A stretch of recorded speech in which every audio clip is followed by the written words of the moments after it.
What I think games like Fire in the Lake have to add to our understanding of our history and of the Vietnam War in particular.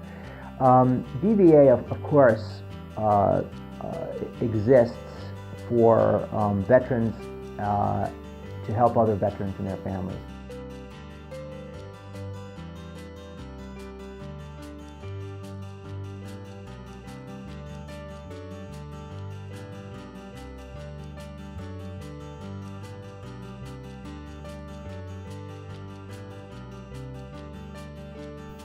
The first thing you want to know in terms of how a game works is who do the players represent? What are the roles? And as I was mentioning, there are 4 roles here, and so you can play it with up to 4 players.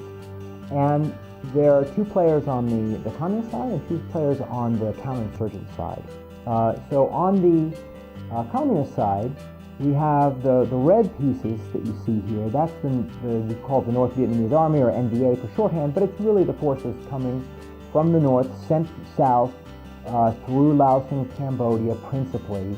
And what they're trying to do is they're trying to militarily control not so much territory, but as much of the South Vietnamese population as possible.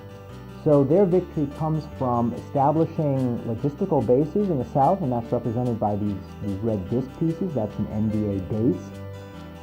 And the more control that they can obtain through having the most pieces in any given area in the south, the more population they get, that adds to their number of bases, and that's their victory score.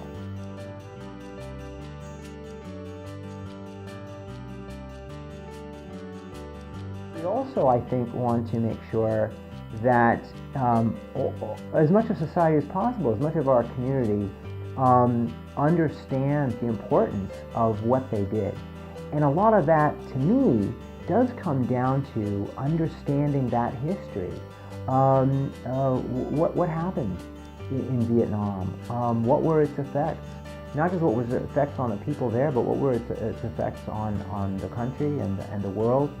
And why was it such a complicated and hard to grasp affair? Why was it so controversial?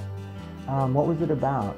And so to me, games like Fire in the Lake are just one more way to spread that understanding. And so the case I'm going to try to make to the chapter on the 16th is how games like this do their small part to support and expand the work that they're doing in terms of spreading that understanding of our history.